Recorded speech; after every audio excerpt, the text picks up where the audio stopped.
Untuk build quality-nya gue rasa memang sudah cukup mumpuni, bagus ya. Jadi nggak ada masalah kalau untuk secara build quality.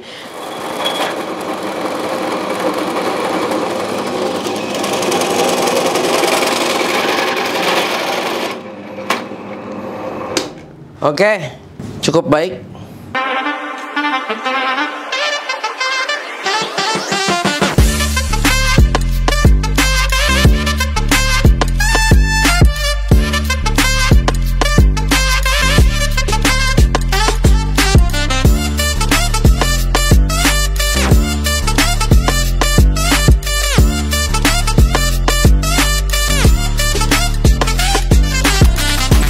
Assalamualaikum warahmatullahi wabarakatuh.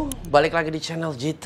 Ini di depan lu kali ini boxnya gede banget. Ini adalah satu buah bench drill ya.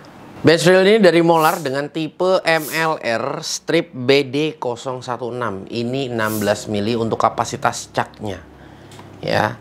Ini gede banget seperti biasa. Gua harus susun dulu ya. Ini karena memang untuk semua packaging pembelian bench drill maupun 13 mili ataupun 16 mili itu dia harus kita setup terlebih dahulu karena mengingat pengiriman ya, melakukan pengiriman, shipping, packaging, dan ini harus dibongkar pasang seperti ini. Nah, ini sangat memudahkan kita juga untuk melakukan pengiriman, dan ini berat banget sih ya, ini karena 16 mili. Ini sekitar ada berapa ya? Kurang lebih, Bam. 20 kilo ada kali ya? Ada ya, 20 kilo. Lebih ya, 20 kiloan lah kurang lebihnya. Oke, guys, ini gue pengen buka. Gue pengen langsung unboxing dan kita setup dulu, lalu kita akan lihat ya. Tapi sebelum itu, jika kalian ingin mendapatkan produk tersebut, langsung cek di deskripsi ya. Lu cuma hanya membayar di 2.400.000. Nah, nanti langsung cek deskripsinya. Nanti di sana sudah gue sertakan untuk link pembeliannya. Nah, nanti kalian beli di link yang sudah gue sertakan untuk memastikan kalian mendapatkan produk yang sesuai. Oke, langsung kita buka dulu. Ini dia ya. Ini packagingnya seperti ini, dan kita akan lihat kita dapatkan apa saja. Nah, oke. Nah, ini dia. Kita setup terlebih dahulu ya, guys. Oke, guys, ini sudah terinstall dengan rapi, dan gue bahas secara build quality-nya terlebih dahulu. Jadi build quality dari brand Molar ini untuk 16 mili dia lebih mendominasi semuanya iron cast, makanya dia berat ya untuk bobotnya. Nah, untuk kaki ya sekaligus kita bisa gunakan untuk table juga sebetulnya di bagian bawah kalau memang medianya terlalu besar yang ingin kita bor. Nah, ini dia iron cast, ini makanya berat banget. Dan ini table ini yang kita bisa rotate atau naik turun ya. Nah, kita bisa berputar juga. Nah, ini iron cast juga dan bodinya sudah pasti. Dan kalau untuk di casing si pulinya ini atau rumah dari fan belt ini, dia memang kaleng ya, memang kaleng, hampir semuanya seperti itu. Oke. Yang pertama yang ingin gue jelaskan ke kalian, nah ini adalah si table-nya ini. Jadi si table ini dia bisa naik turun ya.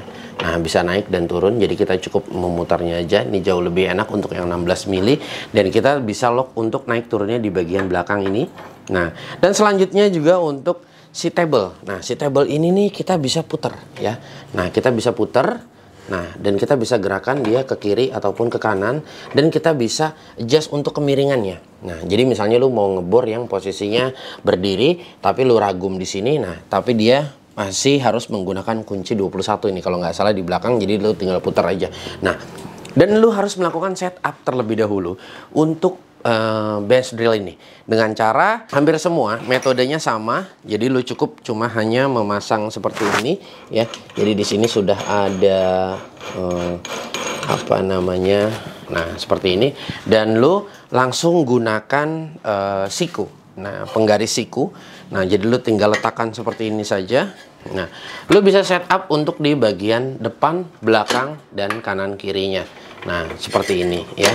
Jadi lu cukup setup seperti ini. Nah, pastikan ini menyiku dengan baik. Nah, jadi nanti lu bisa setup si tablenya ini dan caknya ini. Karena caknya ini juga dia modelnya cuma hanya di klop aja. Jadi lu harus setup terlebih dahulu, dan kalau bisa kalau lu punya dial gauge ini jauh lebih baik. Jadi caknya tinggal lu setel terlebih dahulu seperti itu ya. Untuk build quality-nya gue rasa memang sudah cukup mumpuni, bagus ya. Jadi nggak ada masalah kalau untuk secara build quality. Gue bicara skala fitur yang diberikan. Jadi itu tadi yang membedakan dengan 16 mili. Molar pun juga memiliki untuk yang 13 ya. Tapi gue lebih proper untuk yang 16 kalau gue. Oke, dan selanjutnya untuk 16 mili ini, selain tabelnya dia kita bisa berputar dan kita bisa setup untuk vertikal horizontalnya, nah dan bisa naik turun menggunakan tuas. Yang lainnya lagi adalah kita bisa mengatur kedalaman. Nah ini yang gue suka ya. Jadi kita bisa atur kedalaman ini. Di sini sudah ada petunjuknya dan stoppernya kita setup. Misalnya kita ingin kedalaman di 20 mili ya. 20 mili atau 2 cm. Nah, kita set di sini ya. Nah, di sini juga sudah ada jarum petunjuk dan di sini kita tinggal putar aja dan dia otomatis terstop ya. Nah, seperti ini. Nah, ini gue suka banget. Jadi, kita tinggal bisa langsung tentukan aja dan maksimal kedalaman yang kita bisa ini di 8 cm ya. Di 8 cm ini dia sudah mentok. Nah, seperti ini.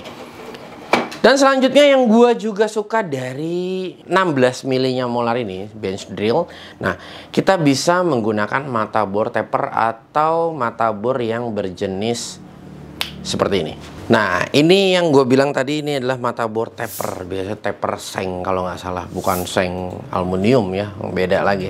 Nah, jadi kita bisa gunakan ini nih. Nah, jadi ini adalah yang biasa kita gunakan untuk di bor magnet. Nah, itu berapa kali sudah gue pernah lakukan review juga. Nah, mata bor taper ini kita bisa gantikan peranannya ya pada saat kita misalnya tidak harus menggunakan cak.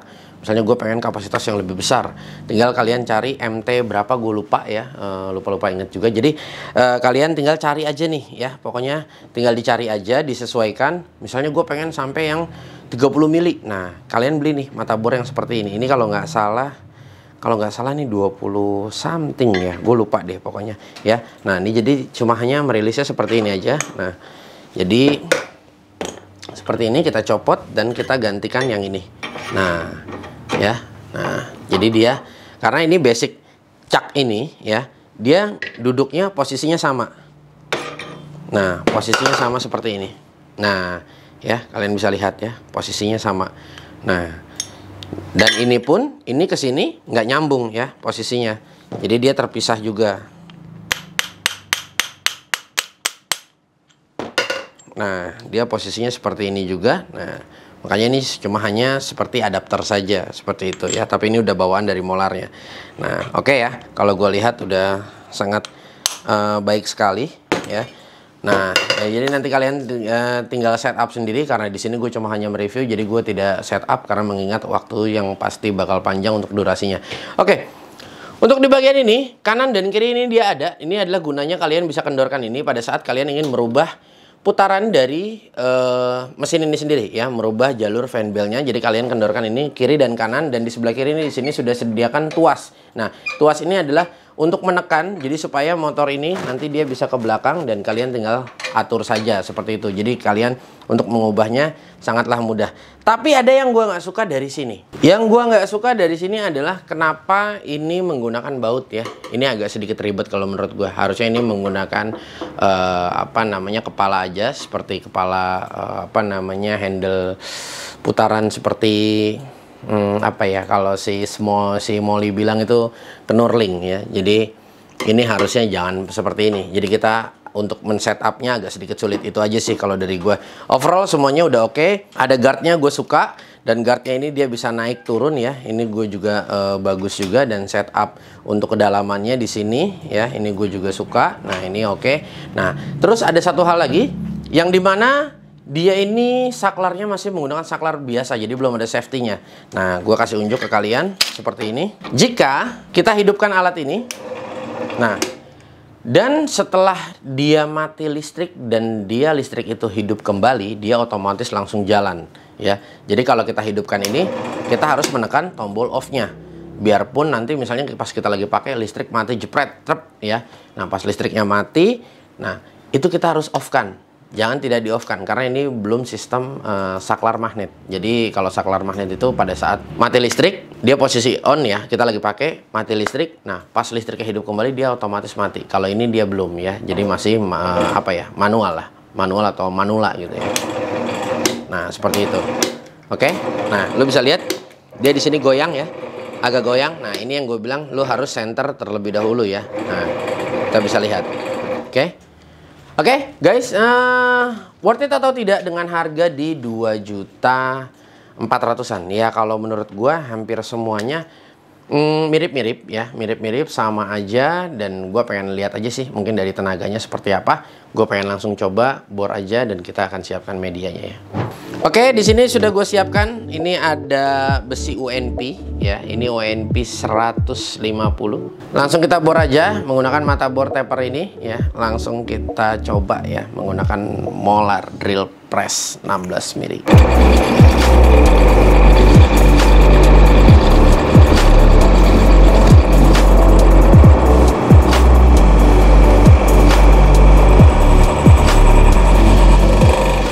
Jangan lupa kita harus gunakan pelumas ya, ini atau pelicin. Ini menggunakan Loctite ML11.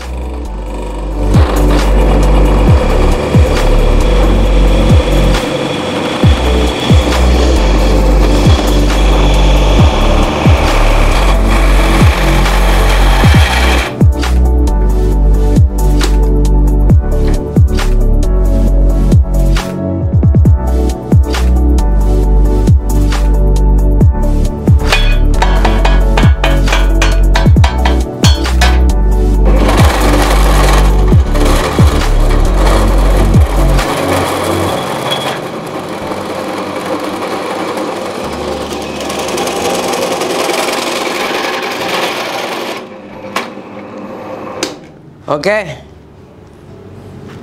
cukup baik. Ya, ini gue coba. Ini sebetulnya gini, ini jangan dilakukan gini. Kenapa gue bilang jangan ditirukan? Karena gini, ini langsung menggunakan mata bor yang besar. Dan ini makanya tadi lu bisa lihat tadi sempat terhenti ya, itu 2 kali terhenti itu karena itu normal ya, itu terjepit, bukan karena mesinnya, itu karena dia terjepit. Dan tadi RPM ini gue juga nggak sesuaikan, jadi RPM-nya langsung bawaan dari mesinnya ya. Sedangkan RPM ini kita bisa setup dia sampai di sini spindle speed 2220 dan minimalnya di 210. Nah, jadi ini jangan ditiru ya. Jadi harusnya lu pakai mata bor yang kecil dulu, habis itu naik secara bertahap dan langsung gunakan yang besar gitu ya. Jadi kalau ini kan gue dari kecil sampai besar langsung gunain yang ini. Nah, ini salah sebetulnya. Ini adalah gue jelasin, tapi karena memang gue mereview, gue nggak punya mata bor taper yang lebih kecil dari ini. Nah, sedangkan gue pengen menunjukkan ke kalian dia bisa menggunakan mata bor taper. Kalau misalnya menggunakan cak seperti ini, ya ini nggak usah ditanyain lagi ya. Ini udah pasti bisa gitu loh. Oke, guys, yang pasti gue mau kasih tahu ke kalian, untuk bench drill itu semuanya pasti akan berkarat. Mulai dari caknya ini ya, dia pasti akan berkarat, mau merek apapun, dan tablenya ini ya dia pasti akan berkarat, dan untuk tiang pilarnya ini dia pasti akan berkarat. Nah, saran dari gue setelah kalian gunakan ya, kalian harus menggunakan ML11 yang pasti ini akan melindungi ya dari mana pada karat-karat pada mesin-mesin tersebut ya. Nah, ini sudah pernah gue review. Lu bisa klik linknya di atas ini dan lu bisa langsung lihat bagaimana gue mereview dan kegunaan dan fungsi-fungsi dari setiap Loctite ML11. Oke, guys, mungkin ini sedikit tips dari gue untuk bagaimana kita merawat bench drill ini supaya tidak berkarat ya. Pastinya tetap bisa, yang penting kita rajin dan kita tahu teknik untuk merawatnya. Oke, kalau dari gue dengan harga yang diberikan sudah cukup fantastik ya. Jadi memang sudah harga normalnya dan sesuai pasaran yang ada dengan kapasitas di 16 mili ini. So, kalau dari gua mungkin cuma hanya itu aja. Dan tadi sudah gue beritahukan juga untuk kurang lebihnya gue sukanya di bagian mana ya. Tolong dicermati video ini baik-baik ya, Cis ya. Kita tidak ada bermaksud untuk gimana-gimana. Yang jelas di setiap alat itu pasti akan ada memiliki kekurangan dan kelebihannya masing-masing. Nggak ada yang sempurna. Lu mau cari alat sesempurna yang pengen lo inginkan itu nggak akan ada ya. Gue Gugun pamit undur diri. Jangan lupa untuk cek deskripsinya karena kita akan sertakan untuk link pembeliannya. Dan jangan lupa juga buat kalian yang tertarik dengan baju yang gue kenakan ataupun celana dan ataupun topi, jangan lupa langsung diklik aja di deskripsi. Di sana juga sudah ada link pembeliannya. Dan jangan lupa juga untuk di follow untuk Instagramnya Engineer Cloth karena di sana banyak sekali koleksi baju-baju dari engineer yang pasti akan memanjakan mata kalian. Terima kasih banyak ya. Semoga video ini bermanfaat. Gue pamit undur diri. Wassalamualaikum.